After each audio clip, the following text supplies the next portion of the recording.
What's going on, guys? The Comics Kid 2099 here to talk about The Umbrella Academy Season 2 that just dropped on Netflix about a week ago. And there are going to be huge spoilers for Season 1 and Season 2 of this series, so just be warned. I like this season quite a bit.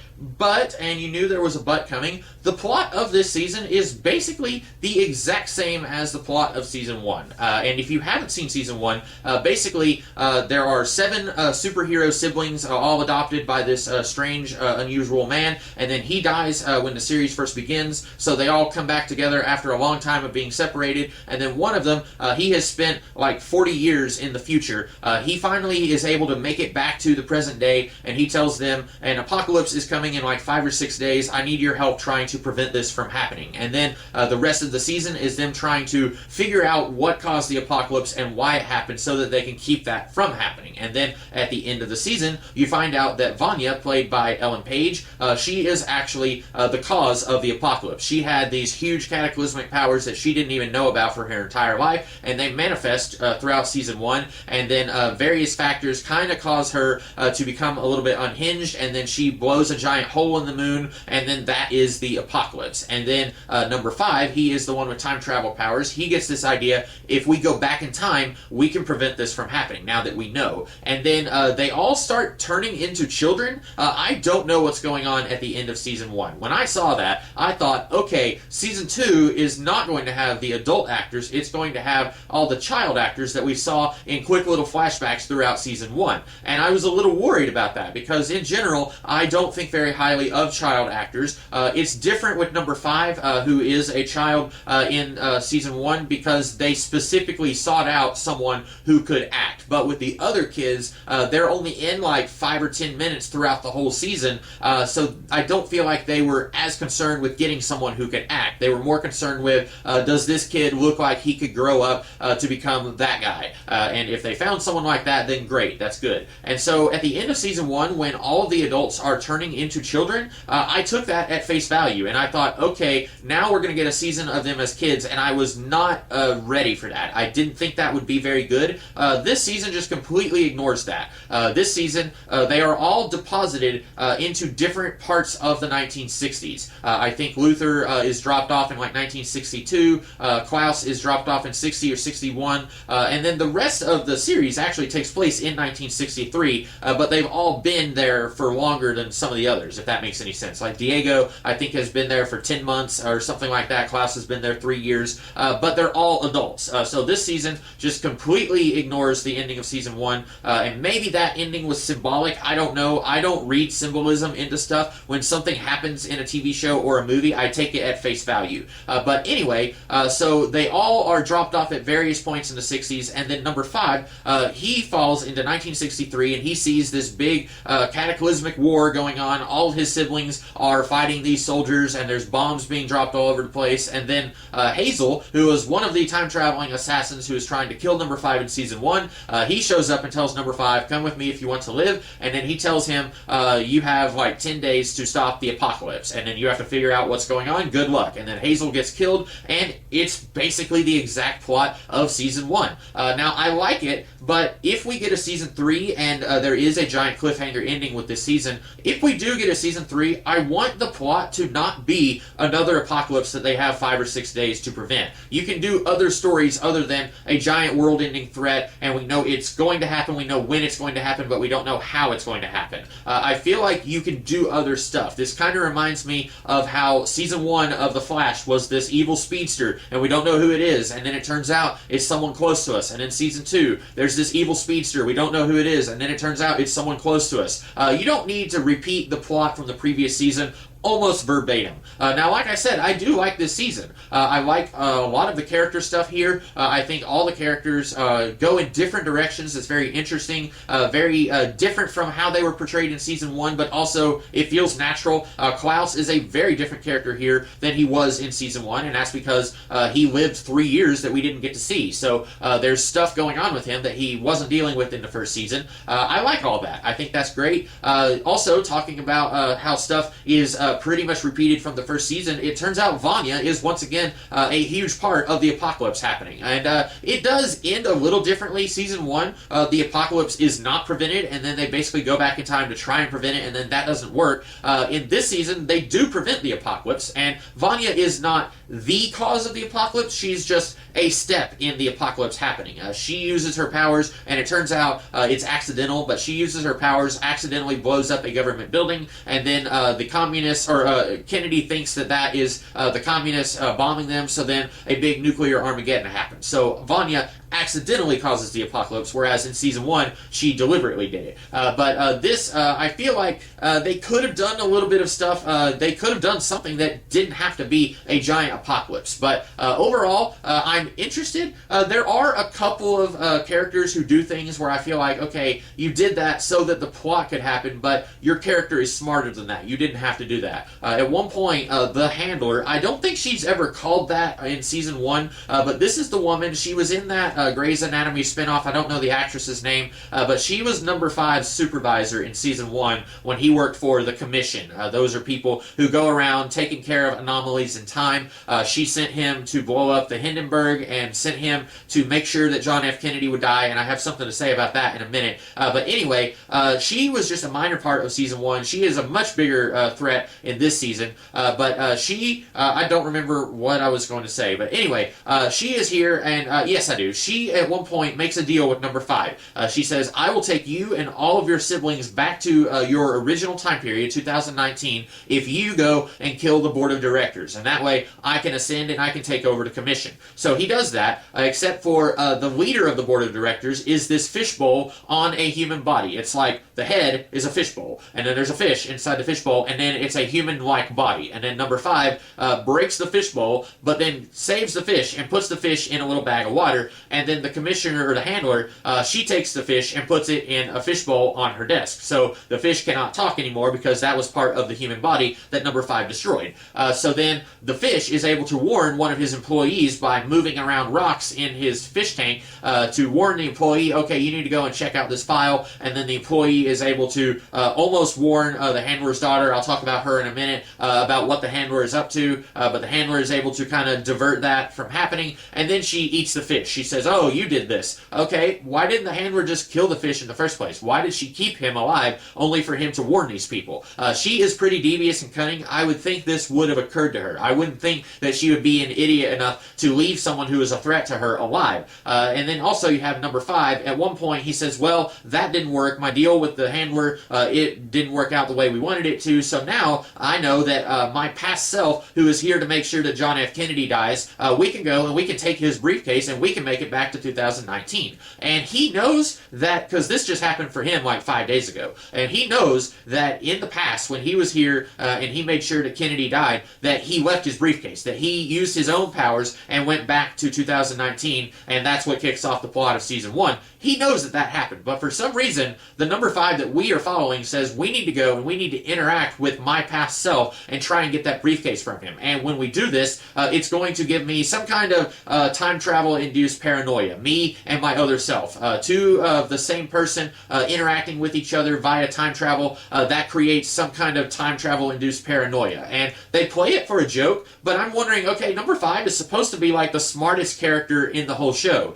He's always yelling at everyone else for being idiots, but then he says, we need to go and interact with my past self and take that briefcase, even though his past self is going to leave the briefcase behind when he goes to 2019. So why didn't they just wait? Also, I said I would talk about John F. Kennedy. So in season 1, it is strongly implied that number 5 is the one who killed John F. Kennedy. In this season, since they're all dropped off at different points in the early 1960s, Diego, he is planning to kill Lee Harvey Oswald to save John F. Kennedy. He's stalking Lee Harvey Oswald, and then that lands him in a mental institution. And then he escapes from that pretty early on, and then they've got other stuff that they're having to deal with. Luther, number 1, he is working for Jack Ruby at one point. He is a bare-knuckle boxer who works for Ruby, Kennedy. And so it seems like it's saying, okay, the JFK assassination happened basically the way that it happened in real life. Lee Harvey Oswald murdered John F. Kennedy, and then Jack Ruby murdered Lee Harvey Oswald. But we were told that number 5 is the one who killed JFK. And then, after this has been dealing with Lee Harvey Oswald, and for several episodes, people are talking to Luther, or talking to Diego about how, like, oh, you've been stalking Lee Harvey Oswald, you're trying to prevent the Kennedy assassination. Then, in one episode, number 5 says to Luther, as you know, I came back to 1963 to try and make sure the Kennedy assassination happened.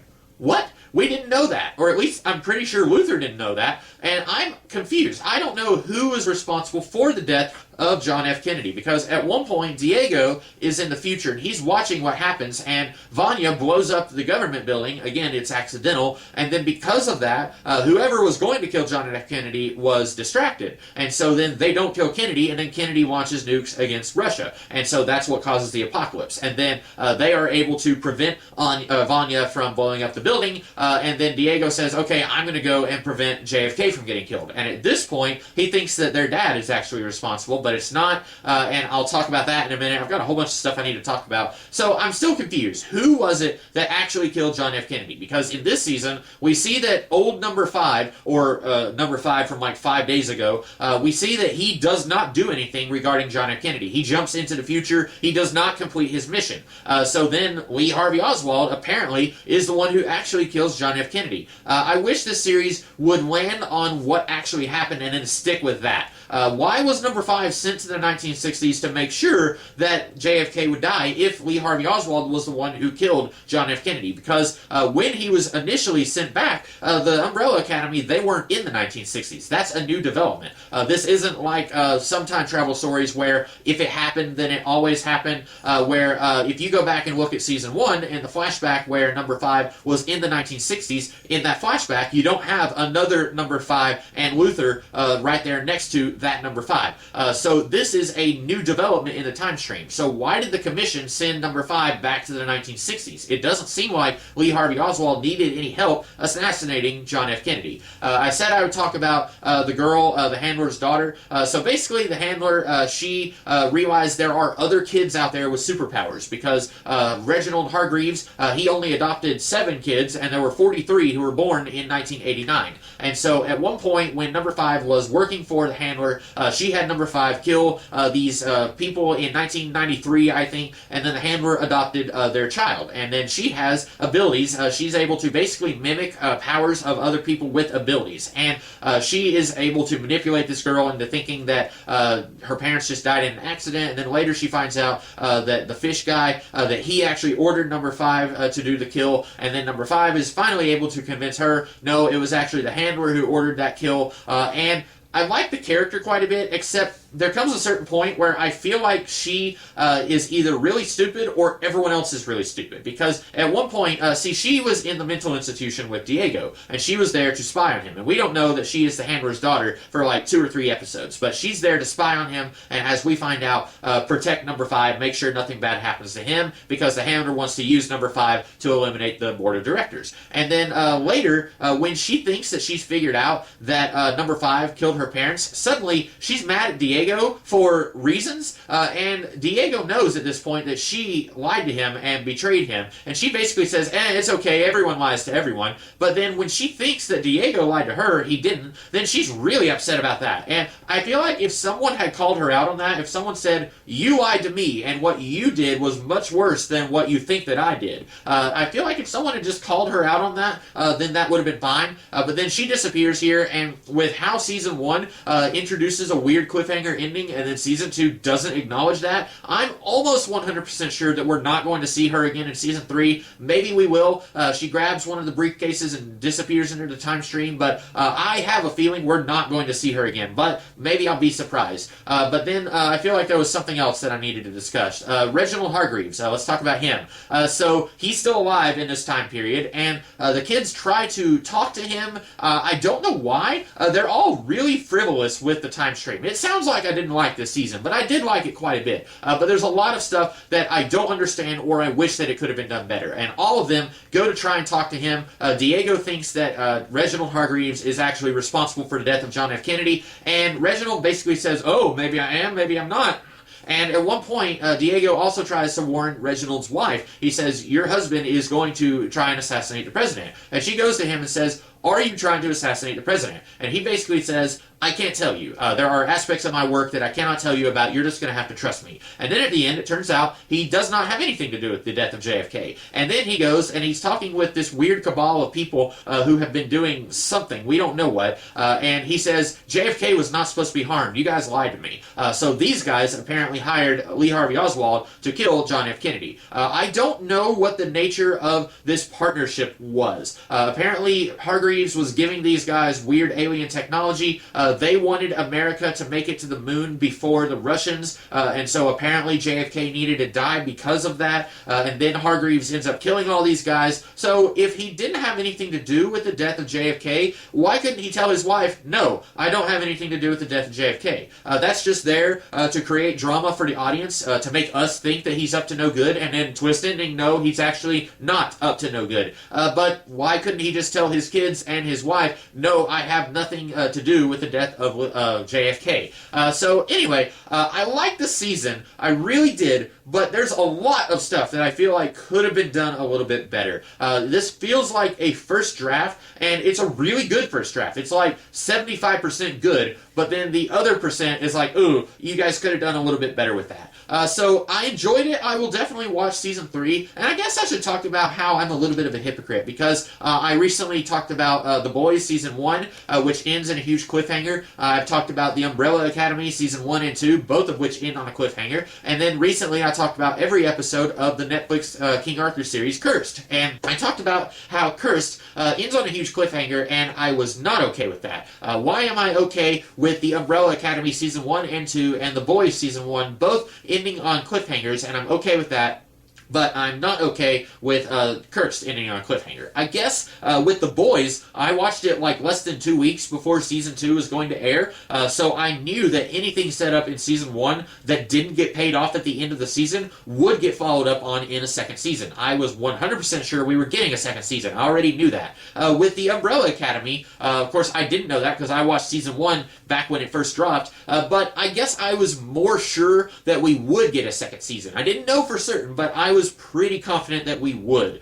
With King Arthur, that's a niche thing, and I talked about that in Cursed. Not a whole lot of people really like or care about King Arthur, so when they ended with basically every subplot still up in the air, nothing was resolved at the end of the season, I was disappointed because I wasn't sure if any of that would ever get resolved. I'm still not sure if we're going to get a Cursed season 2. But with The Umbrella Academy and The Boys, even if they leave some stuff up in the air, they still resolve almost everything. The Boys pretty much just leaves one subplot up in the air. The Umbrella Academy season 1 pretty much resolves everything. It ends on a cliffhanger, but it doesn't leave a whole lot of subplots unresolved.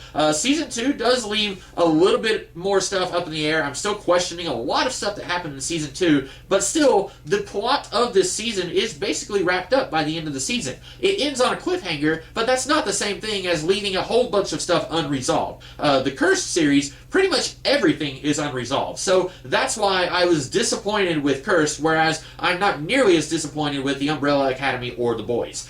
So anyway, like I said, I like this season quite a bit. I think it could have been better. I would say season 1 is probably better than season 2. I like the 1960s aesthetic. I think that all looks really cool, but I always like that kind of stuff. X-Men First Class, the early James Bond movies. I like that feeling of these movies. So anyway, that's about all that I have to say. I hope you guys liked this video. Hope I wasn't too rambly here. But anyway, that's about it. So I will see you guys in the future. Have a good one.